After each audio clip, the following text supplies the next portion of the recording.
Boyle Sports. Don't just bet, choose wisely.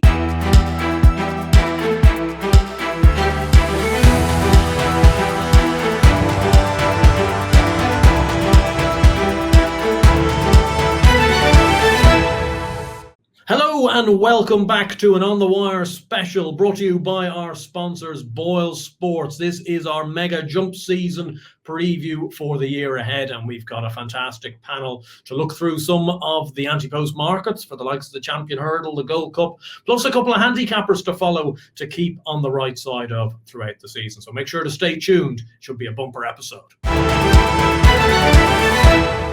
Before I introduce you to the panel, I'm going to also let you know about a fantastic offer from our partners, Boyle Sports. If you bet €10, you can get €70 worth of bonuses. If you scan the QR code on the screen at this moment in time, you'll be able to avail of that offer. You just have to bet 10 to get 70. A fantastic offer from Boyle Sports, so make sure to get involved.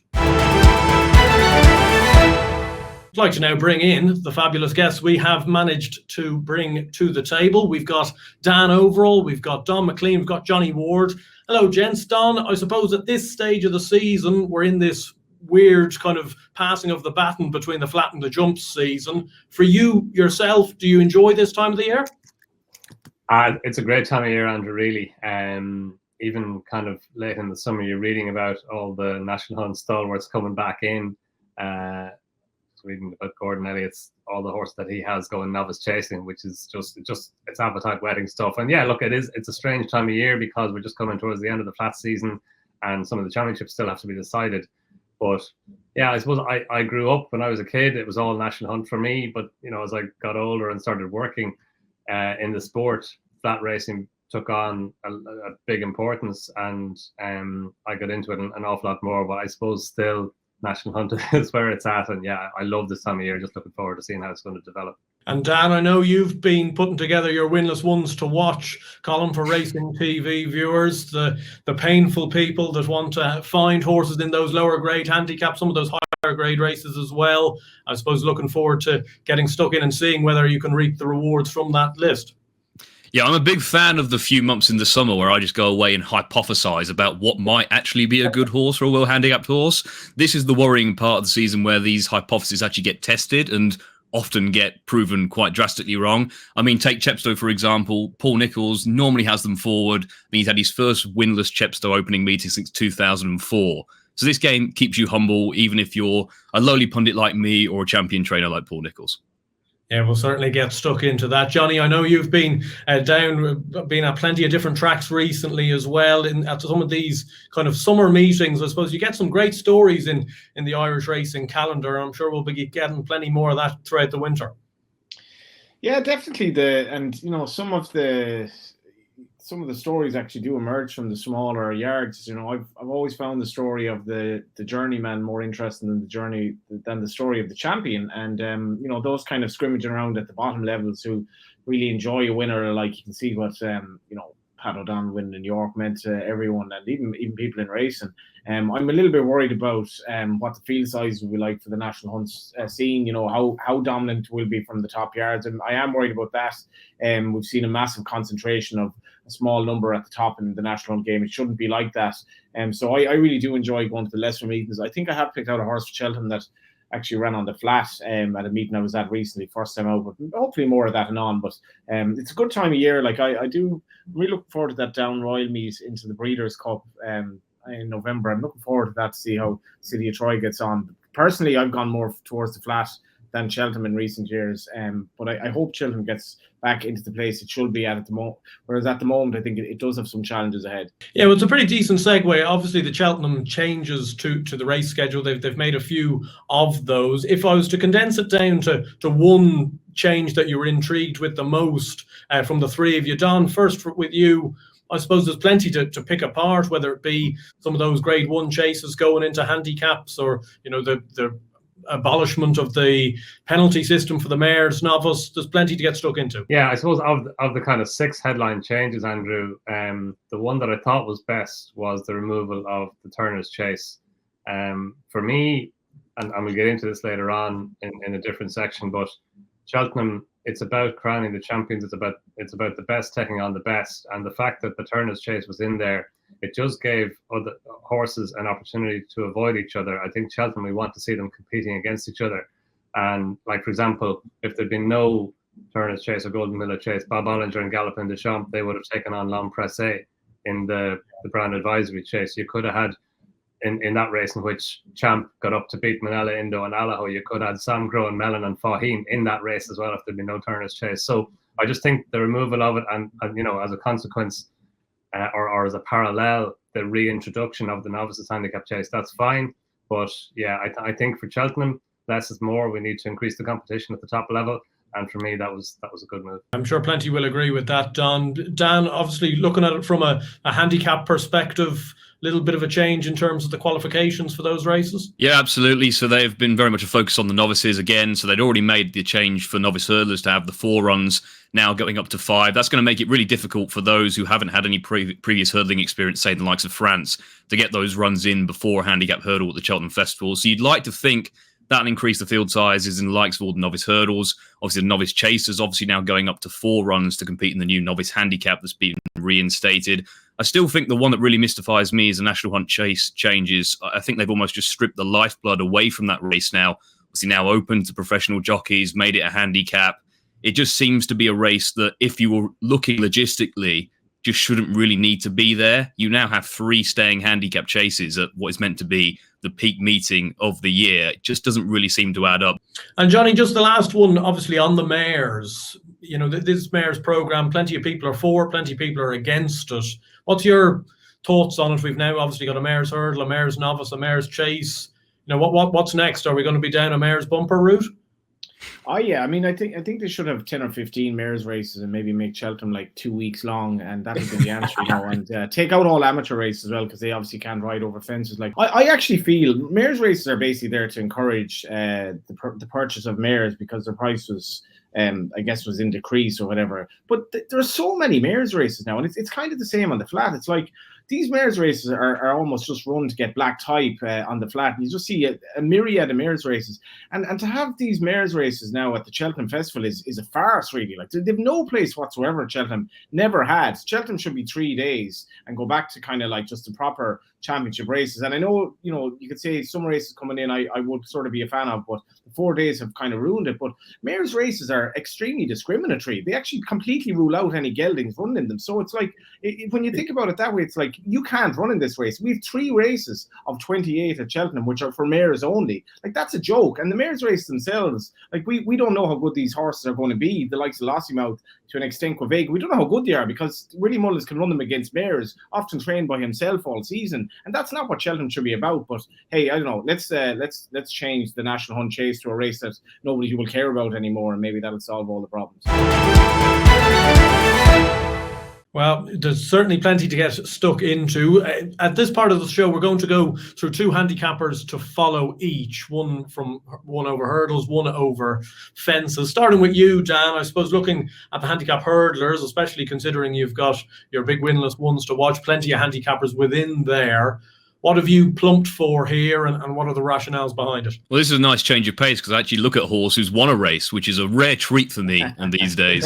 The horse I'm going with is a horse called Be Aware, trained by Dan Skelton. Really nice looking grey horse. Full brother to a horse called Lac de Constance, also trained by Dan Skelton. They thought a lot of him, and like his brother, he sprung a bit of a surprise on his rules debut, won over hurdles on the first time they were asking, no point-to-point experience, no bumper experience. I don't think they necessarily expected that. Hit the line really strongly. Turned over next time, odds on, but that actually turned out to be a reasonable bit of form. He was trying to give £17 to a horse rated 119, a horse called Yellow Star, who shaped really well, I thought, the other weekend, quite eye-catchingly so at Chepstow. Then ran into Kamsanas next time out on his first start of an intermediate distance. Kamsanas, a very well-regarded type. And then perhaps his best-known effort was at Sandown on the final day of the season, captured by, obviously, the ITV series as well in quite spectacular detail, finished second in the 2 mile handicap hurdle. I think a piece of form that's going to work out really well in the long term. We've already seen the third, the Steel Ally, run second in the Welsh Champion Hurdle. The horse who finished ninth, a horse called Caught in the Axe, who's just bolted up at Market Raisin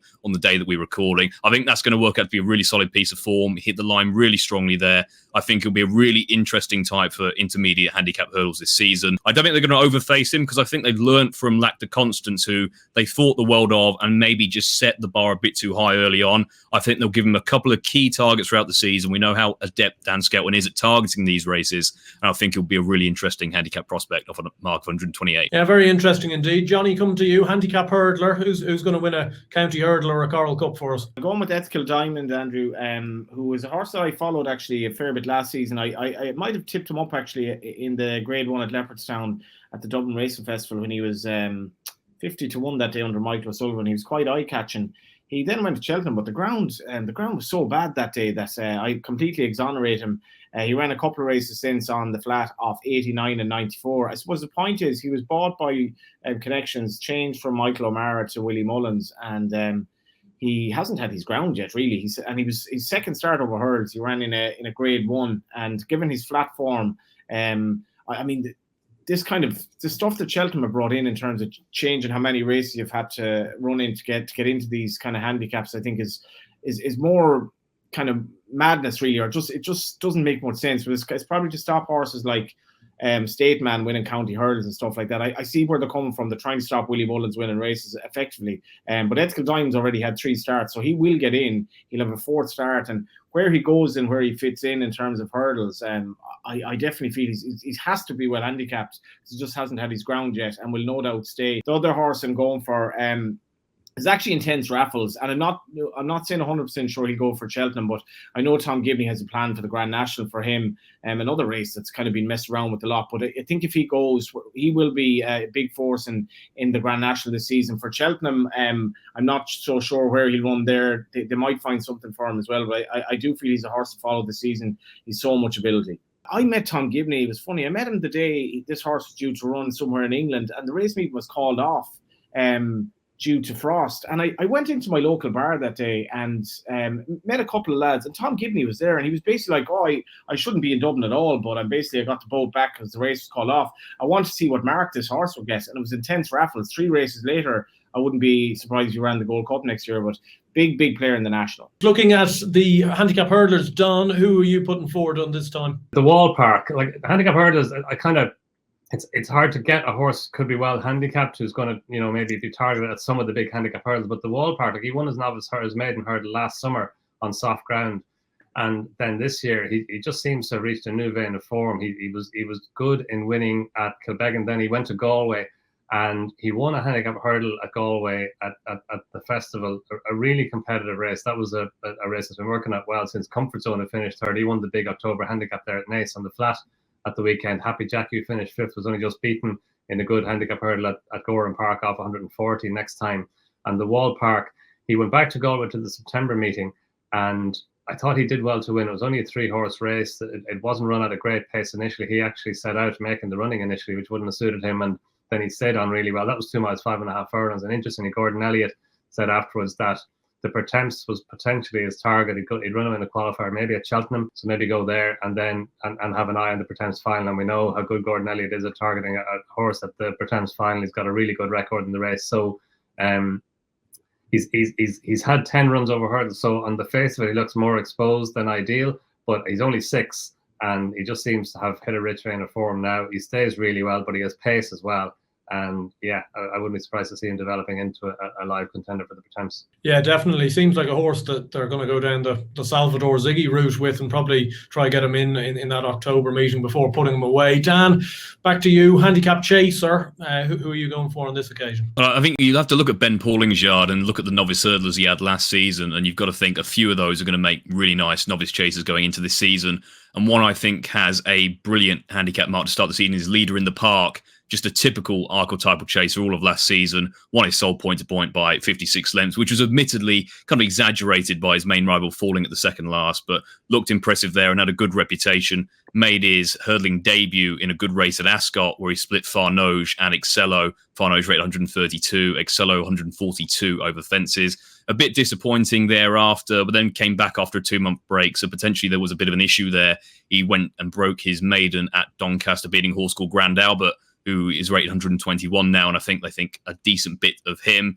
I think Ben Pauling made it pretty clear after that it's all about next season with him. They're not going to overface him. They were looking at the EBF final, but that's a race they were already very well represented in. So they went to Cheltenham in April instead, and he ran a respectable race to finish fourth in a race I think is going to work out really well. It was won by a horse called Peaky Boy, who I think is held in quite high regard by the Henderson team. Diamond Ree was second, and I think his performance can be marked up on the way he was ridden. He was ridden to make all. That's quite hard to do on the new course. He was still pretty much there at the last and made a bad error and then just forfeited a couple of places on the run-in. No disrespect in that performance at all.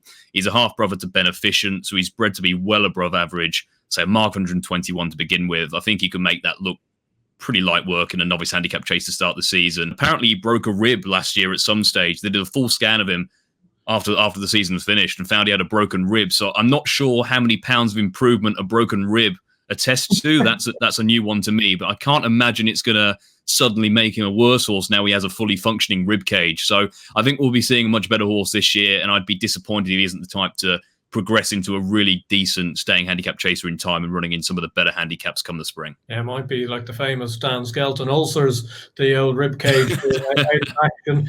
They'll say anything these days. Yeah, well, exactly. You wouldn't have thought you were the only Englishman on this panel here, Dan, with your Ben Pauling and Dan Skelton propaganda. Back to you, Donn, for your chaser to follow for this season. Who would it be? Monty Starr. Yeah, Monty Starr. I think there's way more to come from him. He had such a good season last year. He was a good staying novice hurdler the year before. He won the Grade 3 race at Clonmel. That has been a good springboard for some top-class performers in the past. And his jumping when he beat 3-card Bragg at Punchestown on New Year's Eve was so good. And I thought he ran well in the Brown Advisory Chase to finish second behind Fact to File. He maybe could have been doing with a greater test of stamina, but he proved there that he could operate at Cheltenham. His jumping was good then as well. And he only just went down by 3 parts of a length to Spillane Tower at Punchestown in the Dooley Insurance race. And Spillane Tower, Jimmy Mangan's horse, had come on from winning the Willow Worm Gold Cup, the Grade 1 race at Ferryhouse over 2.5 miles. I think Monty Starr, he'll come into his own when he gets a real test of stamina. I think he is potentially well handy up to the mark of 152. I don't know what his target is, but I wouldn't be surprised if the Coral Trophy was his first major target along the way. I see him as potentially a Gold Cup horse, and therefore he has to be well handicapped on the mark of 152 if he's going to be that type of horse. But yeah, I could see the Coral Trophy really suiting him as well. A real test of stamina, a galloping and jumping test. He seems to be fairly adaptable in terms of ground conditions. And, you know, one of those chasers of Henry de Bromhead, so you can just see progressing through the year as the year develops. He's only 7 rising 8. He's really inexperienced over fences with just 4 runs over fences on his CV and only 8 runs in total under all codes. So, yeah, I just think he's a really exciting horse for the season ahead. That brings us on very nicely to our ante-post section of the show, where we're going to be looking at some of the bigger races in Cheltenham and I suppose our thoughts on them at this time of the year. I know plenty of water to go under the bridge between then and now. We'll start off with the Champion Hurdle, just because it's an intriguing spectacle at the moment. With Boyle Sports, our partners, Constitution Hill 7-4, Lossiemouth 10-3, Stateman 4-1, Ballyburn 7s, Sergino 12s, 14-1, Bar, Miss Kilpari won a couple of Grade 1s last year. Constitution Hill 7-4. Johnny, who is backing the horse at 7-4? Like, I understand this is a very, very good horse, but how could you be taking a price like that? Yeah, the race and post that I think was its top story on the website there, like not that long ago actually, but maybe a few weeks ago, where it was like Constitution Hill has been cut from 2-1 into 7-4 by a certain bookmaker, and because of a bet laid in the shop, and they wouldn't specify what the bet was. And I was just like, oh man, I mean, it's just too early for Cheltenham talk at this stage, but to say that a horse is cut from 7-4 from 2s, Anyway, like I can kind of see why you back him, because he's undoubtedly like the best of these if he turns up. But the Constitution Hill saga for me has been, I don't know, it's almost a little bit wearying at this stage. So I probably, this sounds a bit stupid, I probably wouldn't be backing him or laying him at 7-4 at this stage. This is a race I'd nearly see what happens with Lossiemouth, see what happens with Mystical Power, see what happens with Sergino. Stateman, people might think Stateman at 5-1 is a great each way bet. I know people backed him last year on the possibility that something might go wrong with the favourite. I don't know. This division's kind of been a bit disappointing in recent years with how small the field sizes are and how many races there are in Ireland for Stateman to kind of run around against kind of stablemates and stuff like that. But at the moment, if I were really pushed for a bet, I'd probably back. I'd probably back Irish Point each way at 33s or something like that. And I'm not exactly even sure what his plan is, whether he's going to step up and trip or not. But it's not a race I'll be getting involved in. No, I think plenty of us will probably echo that sentiment. Donn, looking at the race, I think, obviously taking Constitution Hill out of it, the big thing here is Lossiemouth is a shorter price than Stateman in this ante-post market, 10-3 and 4-1. Like, I don't see. I understand Lossiemouth was so impressive in the Mayor's Hurdle. She'd be getting £7. Would you believe that as a reason why she should be shorter than the actual champion hurdle winner in Stateman? Yeah, it's kind of crazy, all right, that she is. I suppose people love potential, markets love potential. The potential that Lossiemouth has. She's only 5, and Willie Mullins campaigned her really cleverly last year. We know how difficult it is for 4 rising 5-year-olds when they take on their elders or step out of juvenile company into open company. So he left her off until January. And look, she reaped the benefits. She went in 1 or 3 races and won all of them impressively. But no, you're right. I agree, Andrew. She has to step up now if she's going to be involved at the top table. Honeysuckle did it. She won the Mayor's Hurdle, then went on and won 2 champion hurdles, then went back and won the Mayor's Hurdle again. So Lossiemouth, could she follow a similar path? We're not even sure if that's the way she's going to go. If she's going to go down the champion hurdle route, I mean, she could be, they could keep her to Mayor's Hurdles, and we just have to see how that develops. Yeah, Constitution Hill, Johnny said it all about him. We just want to see him back now. Hopefully all is well with him, because you kind of forget how good he was because we haven't seen him in a while. He's won 2 Christmas hurdles now. He was the 9th horse to win 2 Christmas hurdles, and no horse has ever won 3 Christmas hurdles, so he can go and do that. So Gino looked seriously impressive as a juvenile hurdler, but it's very difficult, we know, for 5-year-olds in a champion hurdle. Espoir N did it, Catchy did it, and they're the only 2 since See You Then, when he won the first of his 3. So it is hard. But Mystical Power is the one I'm most interested in at the prices. Like, he's only a 5-year-old. He won the Moscow Flyer hurdle. He's all pace.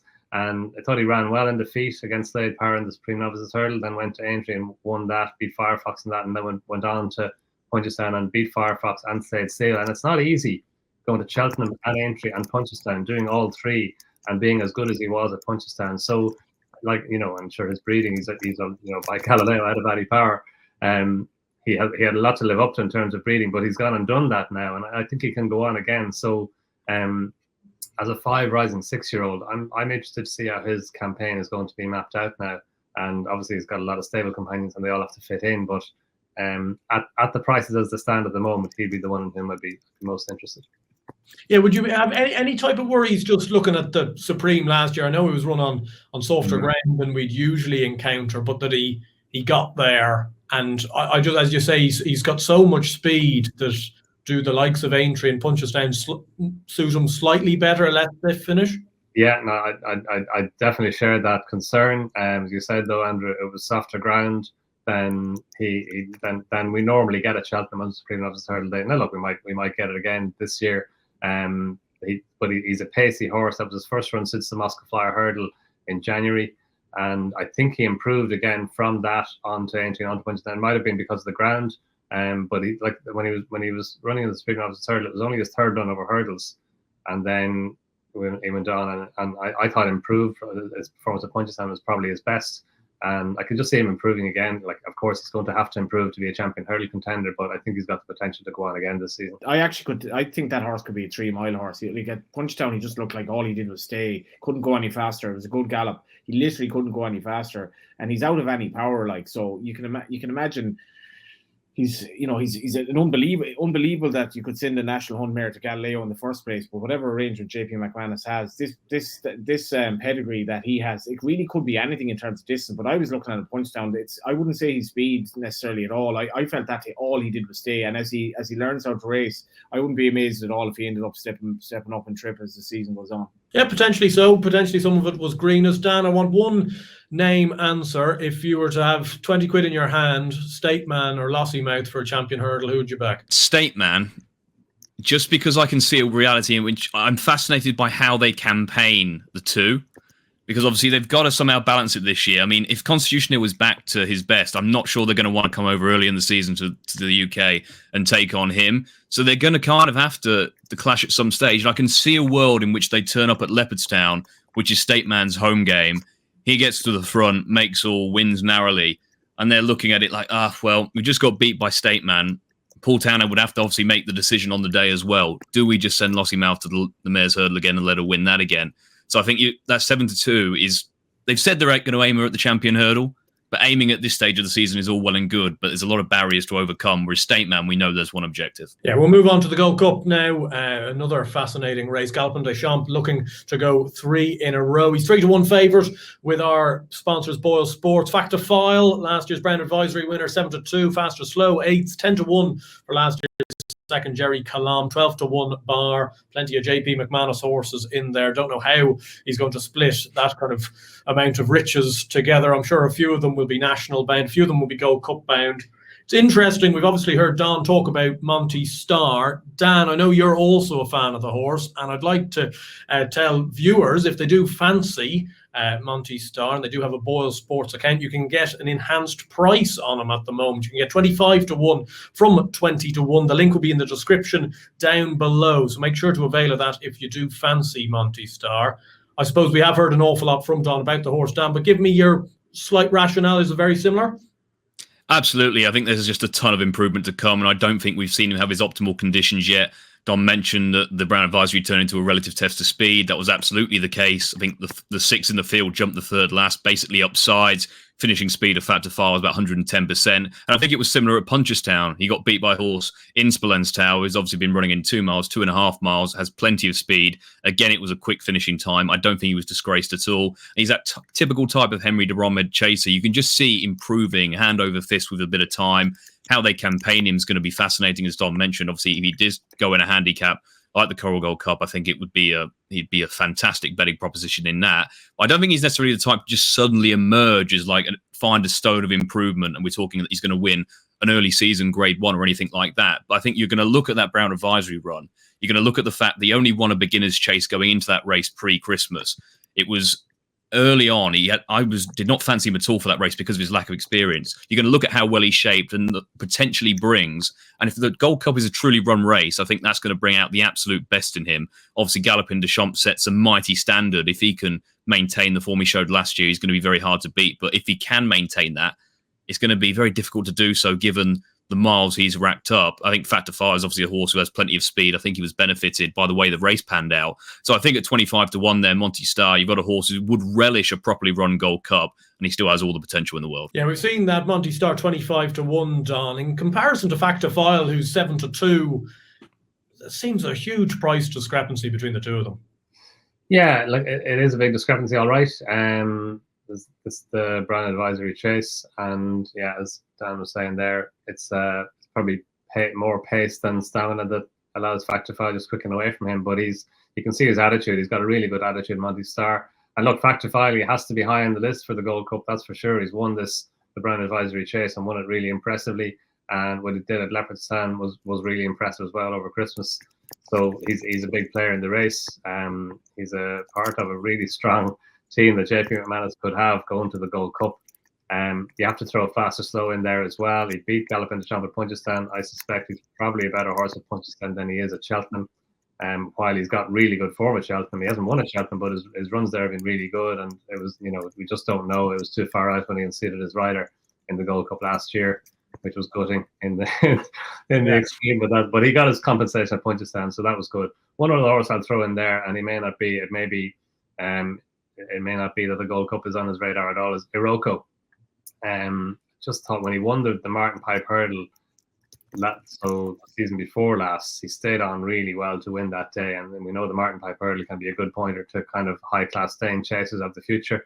And he had a season curtailed last year, but his first run at Warwick over fences, he was so good over those 5 fences down the side of the track. And then he was off. He was supposed to be off for the season, but he did come back. He ran in the 2.5 mile race at Cheltenham, and he ran okay. And then in the mile-mate chase at Aintree, I thought he was staying on at the end of it. Again, not a very quickly run race. He stayed on well, and that's kind of suggests that he'd be better with a greater test than 3 miles on a furlong off a moderate pace presented. And he's only 6 rising 7. I think there's more to come from him wherever he goes. Yeah, no, we can see that. Johnny, you said earlier you're a fan of the smaller man. Of course, Martin Brazel does have faster slow, which was the biggest what-if moment of the whole season last year, surely him unseating in the Gold Cup. And of course, we can't not mention Spallan's Tower for Jimmy Mangan, who was a revolutionary novice chaser last year with the way he improved. Yeah, both he and I know the way you're thinking by walking the park, and I kind of have this theory on walking the parks. If they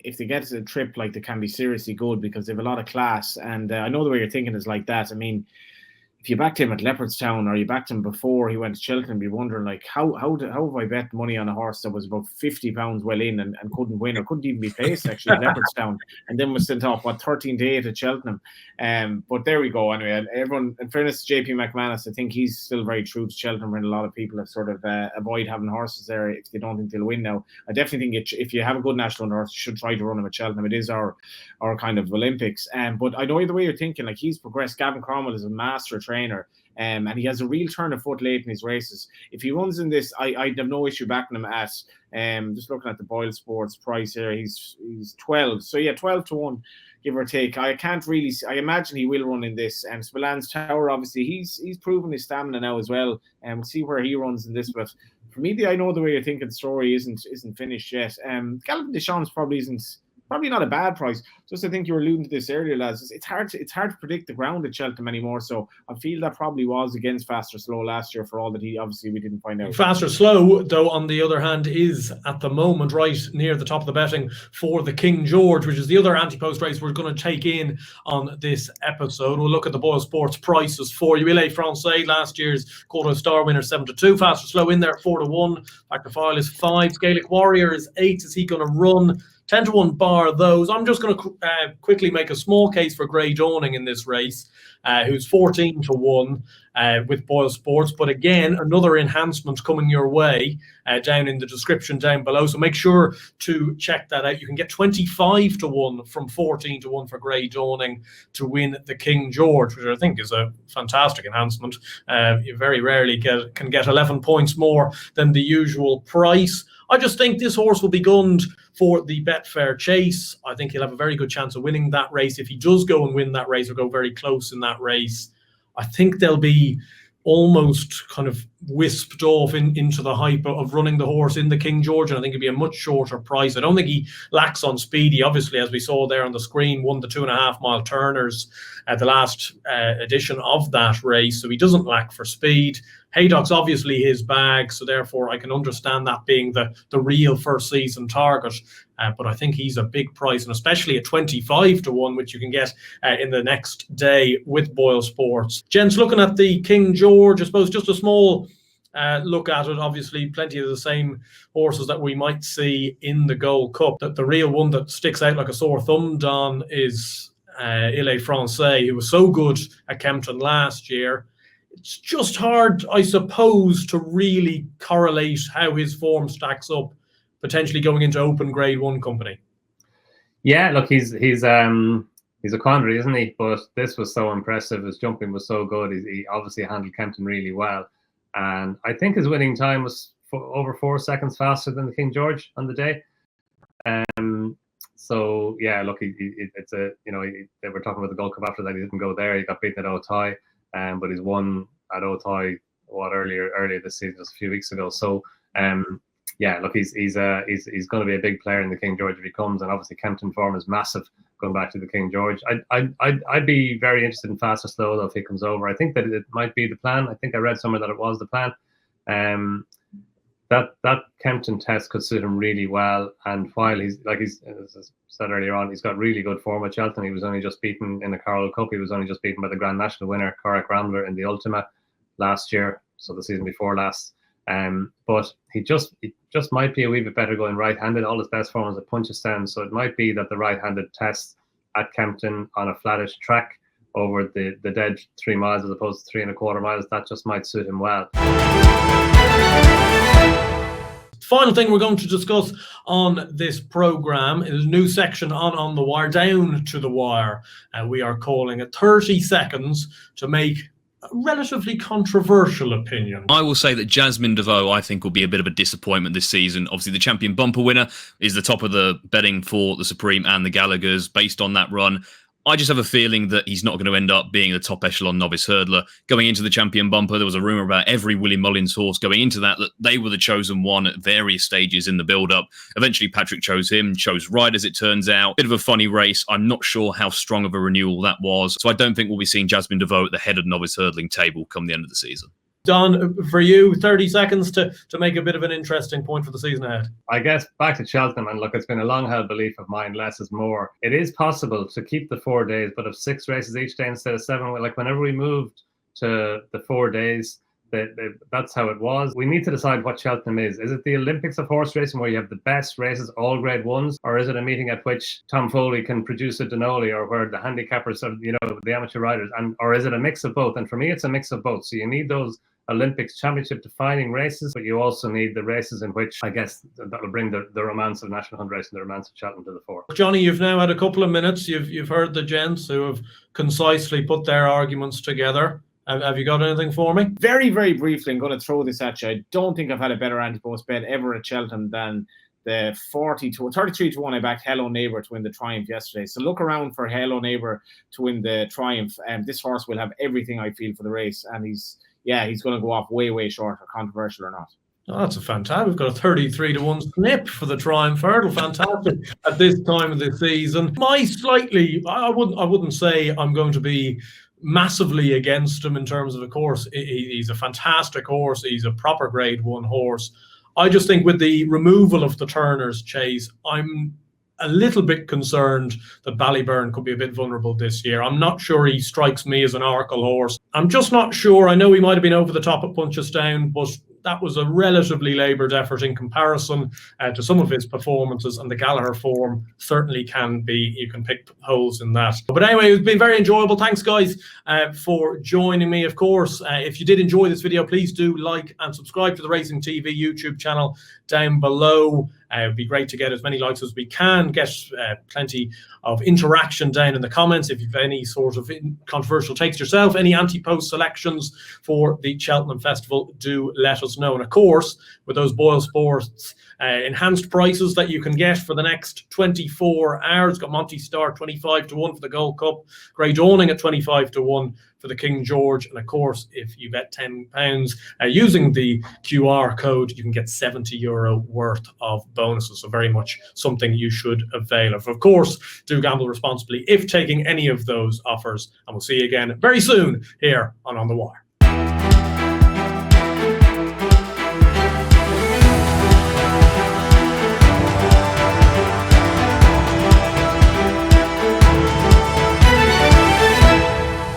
Boyle Sports. Don't just bet, choose wisely.